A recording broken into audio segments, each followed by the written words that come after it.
इस unique video class में आप सबों का एक बार पुनः स्वागत है। वृत्तों से संबंधित क्षेत्रफल, इस टॉपिक पे बात करेंगे। वृत्तों से संबंधित क्षेत्रफल आप सभी ध्यान से देखिए। अगर हमारे पिछले वीडियो को देखे हैं तो आपको समझ में आया होगा। कितनी बारीकी सी बात करेंगे, एक एक चीज़ बात करेंगे, इसीलिए आप लोगों को ध्यान से थोड़ा सा इस वीडियो को वॉच कीजिए और चीज़ों को समझने की कोशिश कीजिए, क्योंकि छोटी छोटी बात होती है ना। और इसको हम स्लाइड पे समझा रहे हैं, बोर्ड पे होते तो बहुत आसानी हमारे लिए भी होती समझाना और आपके लिए भी समझना बहुत आसान होता, लेकिन चूंकि स्लाइड पे है तो इसलिए थोड़ा ध्यान दीजिए, है ना। कुछ कारणों हम बोर्ड पे नहीं आ पा रहे हैं, तो इसके लिए आपसे माफ़ी चाहते हैं। तो चलिए शुरू करते हैं।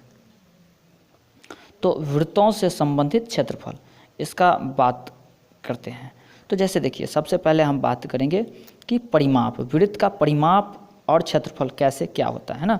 तो एक वृत्त के अनुदेश चलने पर, कहने का मतलब अगर ये वृत्त है मेरा, तो इस वृत्त में ये यहाँ से मान लीजिए हम चलना शुरू किए, तो ये घूम करके ऐसे जो चले, तो ये लिखा है एक वृत्त के अनुदेश चलने में तय की गई दूरी उसका परिमाप होता है। क्या होता है? उसका परिमाप होता है, जिसे प्रायः क्या कहते हैं? तो परिधि, सरकमफ्रेंस बोलते हैं, है ना। वृत्त की परिधि उसके व्यास के साथ एक अचर अनुपात होता है। इस अचर अनुपात को यूनानी अक्षर पाई से व्यक्त करते हैं। अब समझे क्या? जैसे वृत्त का परिधि क्या होता है? तो वृत्त का परिधि पाई बराबर की परिधि आवट्टा व्यास होता है ना। तो इस चीज़ को हम थोड़ा सा समझे बारीकी से।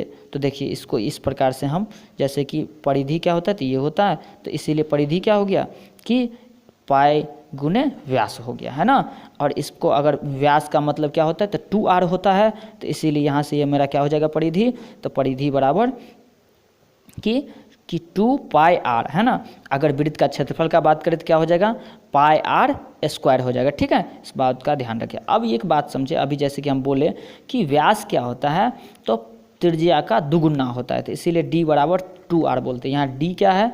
व्यास है, और r त्रिज्या है। ठीक है, अब इस बात को समझे। जैसे यहाँ पर ये वृत्त है, तो इस वृत्त में एक बात आपको समझना पड़ेगा कि देखिए ये क्या है कि यहाँ पर ये जो वृत्त है, इस वृत्त में ये a से b तक, है ना। ये बात समझ में आया कि ये क्या है? d, इसे व्यास कहते हैं। ठीक है, व्यास कौन सा होता है? अगर इधर भी कहिएगा बढ़ा देंगे तो ये भी व्यास नहीं, ये व्यास नहीं होगा, ये छेदक रेखा होगा या फिर जीवा होगा, वो अलग अलग बातें हैं।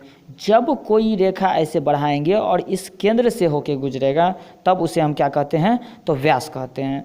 तो व्यास और त्रिज्या क्या होता है? तो इस O से लेकर यहाँ तक की दूरी, परिधि तक की दूरी को त्रिज्या बोलते हैं। तो देखिए, एक बार त्रिज्या इधर से और एक बार त्रिज्या इधर से, तो 2 बार त्रिज्या के बराबर एक व्यास होता है, इसीलिए क्या बोलते हैं? व्यास क्या होता है? तो 2r होता है। ठीक है, अब चलिए थोड़ा सा एक चीज़ समझे। अब कहिएगा कि यहाँ पर हम बात कर रहे हैं कि पाई होता है इसके क्षेत्रफल में और परिमाप में, तो इस पाई का मान क्या होता है? तो इसका मान होता है 22/7, या फिर दशमलव में बोलिएगा तो 3.14। ये लगभग मान है ना। और एक बात यहाँ याद रखिए, ये पाई क्या है? तो अपरिमेय संख्या है, अपरिमेय संख्या है। इस बात को याद रखें, ठीक है। ये नहीं कि कंफ्यूज कर जाना, ये क्वेश्चन बार बार पूछा जाता है ना। तो चलिए अब बात आगे थोड़ा सा बढ़ते हैं, है ना। ये जो बातें अभी हम समझे, इसको एक उदाहरण के द्वारा हम समझ ले, चलिए अच्छा रहेगा, है ना। हमारे लिए भी समझाना और आपके लिए भी समझना, ठीक है। तो उदाहरण इसलिए ले, बोर्ड रहता है तो आसानी हो जाता है हमारे लिए। चलिए फिर भी हम समझने की कोशिश करते हैं थोड़ा बारीकी से। एक वृत्त आकार खेत पर 24 रुपये प्रति वर्ग मीटर के दर से वार लगाने। वार लगाने कहने का मतलब क्या है? जैसे मान लीजिए ये मेरा खेत है, तो इस चारों तरफ से बाउंड्री देने में, है ना, क्या करना हमें? चारों तरफ से बाउंड्री देने में, वार लगाने में का व्यय इतना रुपया खर्चा हो जाता है। इस खेत में मतलब 0.5 रुपये प्रति वर्ग मीटर की दर से जुताई कराई जानी है। खेत की जुताई कराने का व्यय क्या है?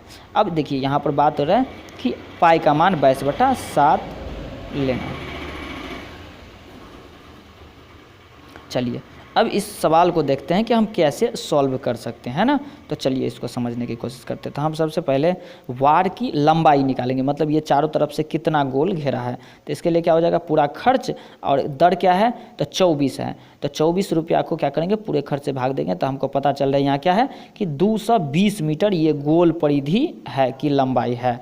तब खेत की परिधि का फार्मूला क्या होता है, तो परिधि का फार्मूला होता है 2πr बराबर ये 220 हो गया। अब यहाँ से क्या हो गया, हमको r का मान निकल गया, यहाँ से हमको क्या निकल गया, तो इस r का मान यहाँ पर निकल गया, 35 मीटर निकल गया। तब खेत का क्षेत्रफल निकाल लेंगे। खेत का क्षेत्रफल हो गया मेरा कुछ इस प्रकार से, इतना है ना। जब खेत का क्षेत्रफल निकाल लिया तो 1 मीटर का इतना 50 पैसा, तो क्या करेंगे, इसीलिए पूरा का क्या करेंगे, उससे मल्टीप्लाई कर देंगे, है ना। क्या किया, तो पूरा खेत का जुताने का खर्च क्या हो जाएगा, तो जितना क्षेत्रफल था उसमें गुना कर दे, कितना से, 0.5 से। अब ये हो गया आंसर, इतना हो गया, ठीक है।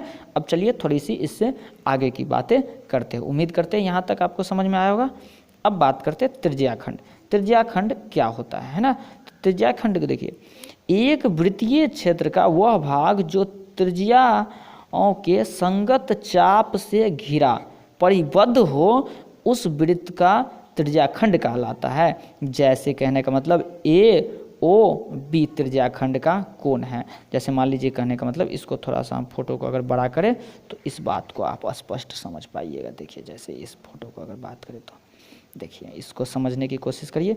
जैसे ये मेरा एक वृत्त है ना। तो इस वृत्त में ये एक त्रिज्या हुआ, और क्या है, ये भी एक त्रिज्या हुआ, ये भी एक त्रिज्या हुआ। तो इस दोनों त्रिज्या के द्वारा ये एक क्षेत्र घिरा हुआ है। इस क्षेत्र को बोलते हैं हम त्रिज्याखंड। क्या बोलते हैं, त्रिज्याखंड बोलते हैं, ठीक है।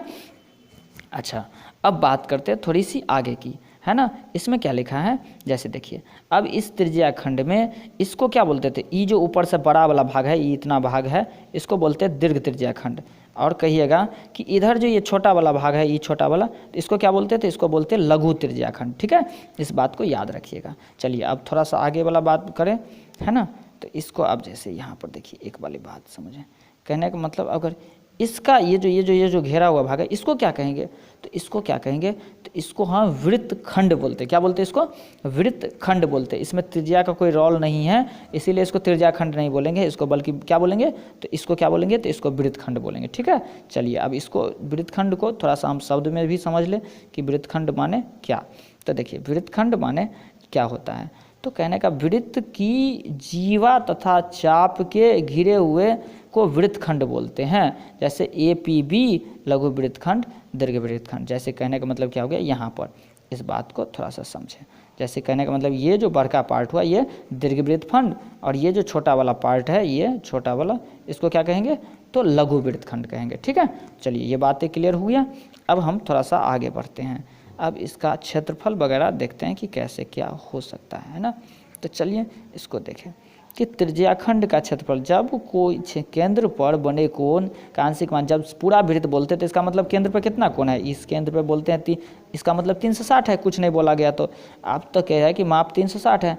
त्रिज्याखंड का क्षेत्रफल क्या हो जाएगा, πr²। लेकिन जब इस त्रिज्याखंड का हमको क्षेत्रफल निकालना हो, तब तो ये पूरा πr² नहीं होगा, क्योंकि πr² तो पूरा वृत्त का है। लेकिन हमको त्रिज्याखंड बोल रहा है, तो ये त्रिज्याखंड तो इस वृत्त का एक पार्ट होता है, छोटा सा पार्ट होता है। तो ये इसका इधर का तो क्षेत्रफल निकलेगा नहीं। तो इसके लिए हम क्या करेंगे, इसमें 360 से क्या करेंगे, भाग देंगे। तो कहेंगे भाग दे देंगे 360 से, तब तो फिर कुछ नहीं बचा। तो हाँ, आप बात समझिए थोड़ा सा, इस बात को थोड़ा सा हम इस फार्मूला के अंतर्गत समझ पाए। देखिए यहाँ पर ये गोल डब्बा में लिखा हुआ है, क्या थीटा कोण पे।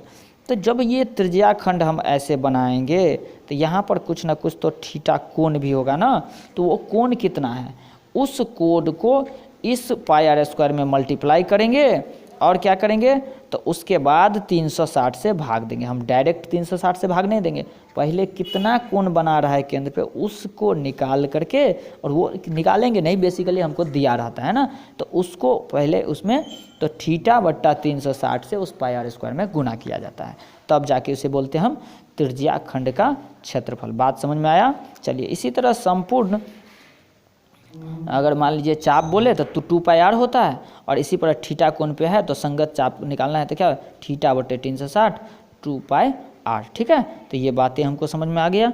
अब इसके बाद हम बात करें तो इसके बाद देखिए, जैसे कहने को ए बी पी अगर इस प्रकार से है मेरे पास तो हम इस प्रकार से निकाल सकते हैं। अब जैसे दीर्घ वृत्त का कैसे निकालेंगे, तो पूरा वृत्त का क्षेत्रफल में से अगर लघु का घटा देंगे तो दीर्घ का निकल जाएगा। चलिए इसको अगर बातें कुछ क्लियर नहीं हुआ तो एक उदाहरण लेते हैं, चीज़ें पूरी क्लियर होनी चाहिए, ठीक है। तो आइए लेते हैं एक उदाहरण। तो कहने का मतलब 4 सेमी त्रिज्या वाले एक वृत्तखंड का क्षेत्रफल ज्ञात कीजिए जिसका केंद्र पर कोण कितना है, 30 डिग्री है। अब देखिए बात बोले थे ना कोण दिया रहेगा, अब कह रहे साथ ही संगत दीर्घ वृत्त निकालना, तो पहले लघु तो निकाल ले फिर दीर्घ भी निकाल लेंगे। तो पहले लघु का बात करते हैं, मतलब ये छोटा वाला जो यहाँ पर नीचे में है इसका पहले बात करें, है ना। तो कहने का मतलब क्या लिखेंगे, थीटा मतलब 30/360 और ये पाई आर स्क्वायर जैसे वृत्त का हम क्षेत्रफल निकालते लगा देंगे। इस प्रकार से हमको क्या मिल गया, ये मिल गया। तो इस प्रकार से हम क्या करते हैं, लघु का निकल गया, जब लघु का निकल गया तो दीर्घ भी निकलेगा। कैसे निकलेगा, चलिए देख लेते हैं वो भी दीर्घ कैसे निकालेंगे। अब देखिए जैसे दीर्घ की कैसे निकालेंगे, तो पूरा क्षेत्रफल पाई आर स्क्वायर में से क्या करेंगे, वो जो अभी आया उसको घटा देंगे, तो इस प्रकार से हमको निकल जाएगा, है ना, ठीक। और या नहीं तो हम थीटा भी यहाँ पर डायरेक्ट घटा सकते हैं। तो दोनों ऑप्शन है, आप देख लीजिए आपको कौन सा सुविधा हो रहा है। चलिए अब आगे देखते हैं, एक और उदाहरण देखते हैं। देखिए ध्यान से देखिए, एक एक करके उदाहरण हम ले रहे हैं, आपको कुछ भी छूटना नहीं चाहिए, हम इस प्रकार से चल रहे हैं, ठीक है। चलिए 8 त्रिज्या वाले त्रिज्या खंड का क्षेत्रफल पी कोण, अब कह रहे हैं कि पी कोण पे है, तो आप कहने का मतलब ये निम्नलिखित में से कौन सा होगा। तो आप सोचिए थोड़ा सा, क्या करें, त्रिज्या है आर, उस वृत्त के त्रिज्या खंड का क्षेत्रफल क्या होगा, तो क्या होगा, तो सबसे पहले कोण बट्टा 360, तो कोण बट्टा अगर 180 वाला कोई होगा, आप सोच के देखिए 180 वाला तो हमको नहीं होगा, है ना, तो क्या होगा 360 वाला होगा, ठीक है। अब एक बात बताइए, 360 वाला तो होगा, लेकिन इसमें 360 वाला तो देखिए ये है। अब इसमें क्या कर रहे हैं हमको, त्रिज्या खंड का क्षेत्रफल का तो ये मेरा होता नहीं है कि 2 पाई आर, तो ये तो होगा नहीं, तो इसका मतलब क्या होगा, होगा तो ये होगा या नहीं तो ये होगा, है क्या, कौन सा होगा, तो या तो मेरे पास ये होगा क्योंकि पाई आर स्क्वायर क्षेत्रफल होता है, या नहीं तो ये वाला होगा। ये तो पहले ही दोनों कैंसिल हो गया, ये दोनों तो होगा नहीं। तो अब समझिए कि कैसे हमको पता लगाएंगे कि कौन सा होगा, है ना। तो चलिए हम देखते हैं, जैसे ये अगर बात करें यहाँ पर, तो पाई आर स्क्वायर यहाँ पर ठीक है ना। यहाँ पर पी बट्टा 180 और यहाँ पर क्या लिखा है, पाई आर स्क्वायर। तो ये बातें तो हमको कुछ गड़बड़ बुझा रहा है। तो आप देखिए ये वाला बातें तो 180 वाला ये तो कैंसिल हो गया, तो बचा कौन सा, डी, तो आंसर डी ही होगा। लेकिन कहेंगे क्यों होगा, तो आप बात को समझिए। जैसे देखिए ये 2 जो यहाँ एक्स्ट्रा है, एक सेकेंड, ये जो 2 यहाँ एक्स्ट्रा है, इस 2 को अगर 72 से काटेंगे तो कितना आएगा, नीचे 360 आएगा कि नहीं आएगा। तो हो गया ना P/360 और पाई आर स्क्वायर। तो बोलिए कौन सा होगा, तो कौन सा हो गया ऑप्शन मेरा डी सही है, ठीक है। चलिए अब बात करते हैं आगे, है ना। अब उदाहरण को देखिए, एक और उदाहरण लेते हैं। जैसे करें आकृति में दर्शाया गया है, तो त्रिज्या 21 cm है, तो ये इतना है, कोण थीटा कितना है 120 है। तो अब बात कर रहे हैं क्या चीज़ निकालने के लिए, वृत्त की त्रिज्या इतना है, तो कह रहा है वृत्त खंड का क्षेत्रफल निकले। अभी तक हम क्या पढ़ रहे थे, अभी तक हम पढ़ रहे थे त्रिज्या खंड, अब बात कर रहे हैं वृत्त खंड। तो चलिए समझते हैं कि वृत्त खंड का हम क्षेत्रफल कैसे निकाल सकते हैं। तो देखिए जैसे वृत्त खंड का क्षेत्रफल क्या, कि त्रिज्या खंड का क्षेत्रफल घटे उस त्रिभुज का क्षेत्रफल, है ना। तो त्रिज्या खंड का क्षेत्रफल पहले निकाल लेते हैं, है ना, कि त्रिज्या खंड OA का क्षेत्रफल इतना हो गया। अब इसके बाद क्या करेंगे, तो अब हमको त्रिभुज का क्षेत्रफल निकालना है। तो अब क्या करेंगे, त्रिभुज का क्षेत्रफल निकाल लेंगे। अब त्रिभुज का क्षेत्रफल जब निकल गया तो कितना हुआ, त्रिभुज का क्षेत्रफल निकालने के लिए सबसे पहले तो हमको क्या चाहिए, तो सबसे पहले हाइट चाहिए। हाइट नहीं निकलेगा तो त्रिभुज का क्षेत्रफल निकलेगा ही नहीं निकलेगा। तो हम इसके लिए क्या किए, तो हम इसके लिए इस प्रकार से यहाँ पर साइन वाला फार्मूला लगा करके, आप चीज़ों को देखिए समझ में आ जाना चाहिए, है ना। इस प्रकार से हम क्या कर रहे हैं, तो इस प्रकार से इस प्रोसेस को करते हुए हम यहाँ पर क्या किए, वृत्तखंड का ये क्या किया हम पहले तो हम इसका ये निकाल लिए, ऊंचाई निकाल लिए। ऊंचाई निकालने के बाद क्या किए, त्रिभुज का क्षेत्रफल निकाले। जब क्षेत्रफल निकल गया तो उस पूरा में से क्या करें, त्रिज्या खंड में से इस त्रिभुज का क्षेत्रफल को क्या किया, तो घटा दिए। घटाने के बाद हमको ये आंसर मिल गया, ठीक है। अगर कोई दिक्कत हुआ, देखिए ये सवाल है थोड़ी सी समझने वाली बात, तो इसको हमको बोर्ड पे रहता तो आसानी से हम कर देते। चलिए हम कोशिश करेंगे कि इस चीज़ को लेके हम बोर्ड पे भी आपको एक्सप्लेन कर दें, ठीक है। चलिए तब तक के लिए आगे बढ़ते हैं। अब देखिए 2 सेमी त्रिज्या वाले वृत्त का चाप कितना है, 60 डिग्री है। अब करें कोण पर अंतरित करता है, तो चाप की लंबाई चाप द्वारा बनाए गए त्रिज्याखंड का क्षेत्रफल संगत जीवा द्वारा बनाए गए वृत्तखंड का क्षेत्रफल। देखिए चाप की लंबाई तो पहले सिंपल θ/360 2 पाई r का लगाएंगे तो यहाँ 22 निकल गया, ये तो आसान बात है। दूसरा वाला देखें तो θ/360 पाई r², तो ये भी त्रिज्याखंड निकाल ली, ये भी आसान वाली बात है। इतना देर से अभी तक यही समझ रहे हैं। अब बात करते हैं अगला वाला, थोड़ा सा समझने वाली बातें हैं। क्या है अगला, तो देखिए थोड़ा सा, तो ये कह रहा है संगत जीवा द्वारा बनाए गए वृत्तखंड का क्षेत्रफल। तो इसमें क्या करेंगे, पहले उस त्रिज्याखंड का क्षेत्रफल में से क्या करेंगे, ये देखिए एक स्टैंडर्ड फार्मूला है, ये वृत्तखंड का क्षेत्रफल के लिए ये फार्मूला आप आसानी से याद रख सकते हैं ना। इसमें जैसे पहला वाला हम देख रहे थे उतना झंझट हो रहा था, ये वाला फार्मूला अगर आप याद रखते हैं तो कोई झंझट ही नहीं है। सीधे इसमें फार्मूला लगाएंगे, जहाँ थीटा की जगह क्या रखेंगे, मान रख देंगे और हमको आंसर आराम से निकल जाएगा, कोई दिक्कत ही नहीं है। तो आप त्रिभुज वाला झंझट में अगर नहीं पढ़ना चाहते हैं, जैसे कि ऊपर हम देख रहे थे, तो त्रिभुज का ऊंचाई निकालने में हमको बहुत ज़्यादा समस्या हुआ था, तो इसलिए क्या करिए आप इस तरह की चीज़ें कर सकते हैं ना। तो ये फार्मूला मास्टर फार्मूला आपको बोल सकते हैं, जब भी वृत्तखंड का क्षेत्रफल निकालना हो तो इस फार्मूला को आप आंख बंद करके यूज कीजिए, बहुत आसानी से हो जाएगा। तो इसी प्रकार ये चैप्टर हमारा समाप्त हो जाती है यहीं। आप सबों का बहुत बहुत धन्यवाद कि आप हमारे साथ जुड़े हैं।